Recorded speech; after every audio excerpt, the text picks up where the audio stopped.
Hello guys, inshuti bakunda dukomeza kubana ahangaha umunsi kundi ndabashimiye cyane. Aya ni amafaranga twakoreye muri GMPT Task, nimba mwarabonye muri kuri video twashyize kuri YouTube uburyo wakoreramo aya madolari. Rero tugiye kuri uburyo ya swapping, wamara kwa swappinga ukayohereza kuri Binance account ukaba wayagurisha mu buryo bworoshye. Rero tugiye kuri uburyo twageza kuri Binance bitadutindiye mu gihe gito tuba tuyagejeje kuri Binance. Rero ikintu cya mbere uri bukore uraza ukore swap kugira ngo tubashe kuba twagurisha. Uraza ukanda hano handitse swap, numara ukanda hano handitse swap, uraza uhitemo hano USAID nkuko ubireba ahangaha.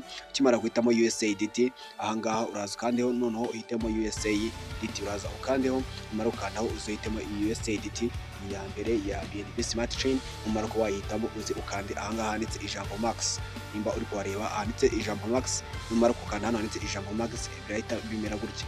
Bikimera gutya rero urabona ko zino GMPT zingana n'amadolari zingana n'amadolari 0.44 by'idolari. Bivuze ngo nuko ya swappinga barakataho utuntu twitwa USDT turengaho, ariko urabona ko tugiye guto twakira 0.44 bya USDT byuzuye. Rero nugira ngaho bahita uzukanda handitse continue ahangaha hasi, nimba uhabonye handitse continue aha, numara gukanda handitse continue utegerezeho gatoya bibe approved. Turategerezaho gatoya kugira ngo bihinduke bive muri GMPT bigende muri USDT. Rero nugira ngaho rero tukanda handitse approve, igikanda hano handitse approve urategereza ahita bakubwira ko biri in progress, bibe in progress akanya gato bihite bihindukamo USAID. Urabona ko satubwa ngo dukande confirm swap, niba uri kubireba handitse confirm swap ugomba guhita wakanda vuba bidatinze kugira ngo bihite bihinduka. Rero urabona ko notification bahise bayiduhereza tubwira ko GMPT zawe zabaye approved or unlimited, nyine byakunze. Bikimara rero kuba byakunda uhite utusubira inyuma ugaruka hano kuri Trust Wallet yawe. Rero nureba ahangaha urasanga tugifiteho 0.44 by'idolari, ukaza kongera ukareba ahangaha urasanga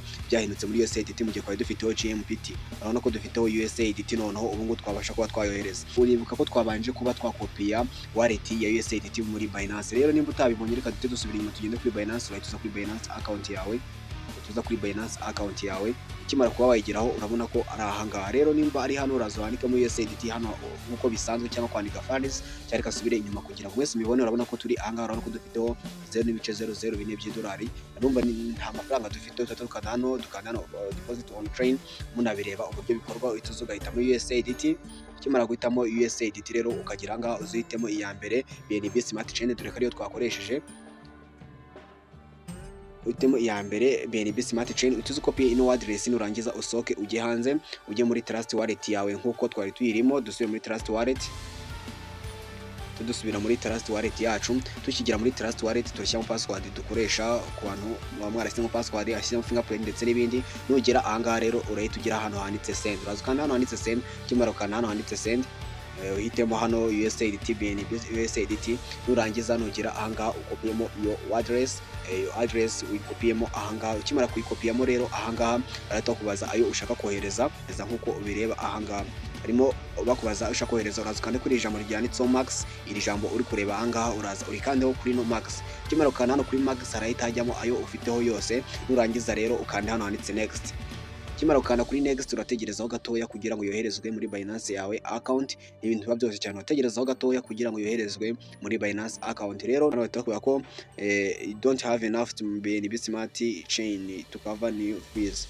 Rero urabona ko kugira ngo ubone network fees ukeneye kuba ufiteho BNB. Rero urabona ko nta BNB dufiteho. Ikintu cya mbere uri bukore no kuba waza kugura BNB. Rero ugiye kwibaza uti ndazibona gute kugira ngo mfiteho zino BNB. Rero ikintu cya mbere uri bukore urahita ugaruka inyuma kugira ngo ubone zino BNB, ubone uburyo za koherezamo aya mafaranga dufitemo ahangaha nubwo atari menshi cyane. Ikintu cya mbere uri bukore uraza ukanda hano kuri USAID. Tukimara gukanda hano kuri USAID dukandeho hano, dukande kuri swap duhitemo BNB. Noneho ahangaha kuri BNB hano turaza guhitamo izo dukeneye kuba twashyiraho. Ntabwo ari ngombwa kuba washyiraho zose. Rero iyo ubikoze gutya ntabwo ari ngombwa kuba washyiraho zose. Turaza gushyiraho wenda tugiye gukoresha 0.14 tugiye kuba dukuye kwa hariya dufite kugira ngo tubashe kugura BNB zidufasha kohereza twishyuye uburyo bwa fees kugira ngo tubashe kuzohereza muri Binance. BNB tuba tuzifashisha ahantu henshi igihe tuzaba tugiye kohereza, nta zindi tuzongera kugura. Niyo mpamvu banza kugura BNB. Rero ikintu uri gukora uraza ukanda hano handitse continue.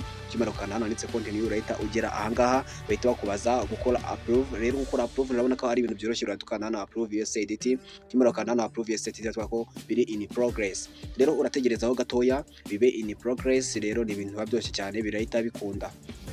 bikimara rero kuba byakunda nkuko ubireba urabona ko byamaze kuba uniswap, urahita ukanda confirm uniswap kugira ngo zino BNB zive muri USDT zijye muri BNB. Zikimara kuba gutya urahita ugaruke inyuma nkuko bisanzwe. Rero nugera ahangaha ikintu gisigaye ni ukohereza za USDT zacu muri Binance. Rero urahita ukanda ahangaha kuri USDT, nitumara gukanda hano kuri USDT ahangaha turahita dukanda hano kuri Theta USDT kuko urabona inyinshi tuzikonverse muri BNB kugira ngo zidufasha kohereza mu buryo bworoshye. Uraza ukandeho, numara gukanda ukanda hano handitse send, ukimara gukanda hano handitse send uraza kopiyemo ya address wakuye muri Binance. Ukimara kuyipestingamo urahita ushyiramo ayo ufiteho yose, urabona ko ari 0.29 andi yagendera biriya byo guswapinga.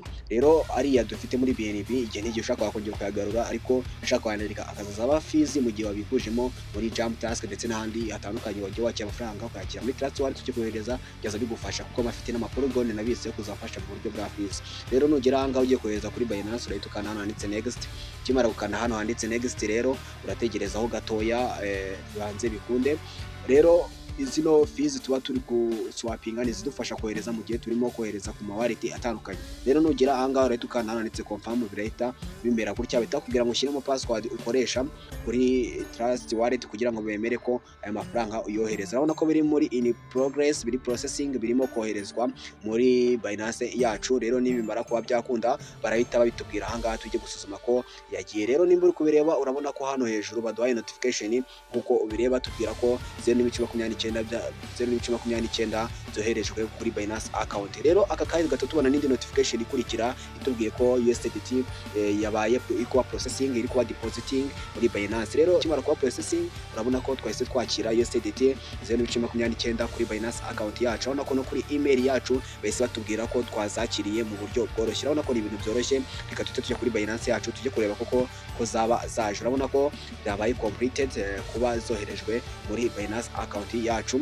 Tugaruke hano inyuma muri ino Trust Wallet turebe izo dufite. Urabona ko dusigaranyeho 0.14 bya USDT twoherejeho 0.29 muri Binance account. Tujye kureba ko muri Binance account koko twayakiriye, twoherejeho make andi tuyasigaranyeho kuri Trust Wallet.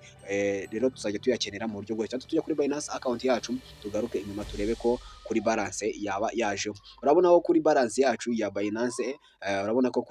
yacu ya Binance twamaze kuba twakakiraho 0.3 by'idolari nkuko ubireba ahangaha. Urabona ko hano kuri Binance account yacu twamaze kuba twakiraho 0.3 by'idolari. Rero nimba uri kubireba urabona ko ni ibintu byoroshye kuyavana muri Trust Wallet ukayohereza muri Binance. Ubonye ikiyo bisaba nicyo wakora kugira ngo uyohereze muri Binance account yawe uyavanye kuri Trust Wallet cyangwa Coinbase cyangwa izindi zitandukanye. Ni ibintu byoroshye cyane. Mugiriye byiza, ciao dusubire video z'uburyo twakora amafaranga tuyohereza muri Binance account yacu. Urabona ko ari ibintu byoroshye, akizura idolari rimwe tugahita tuyagurisha bakayatwishyura kuri mobile money. Mugiriye byiza, ciao tuzasubire muri video zikurikira.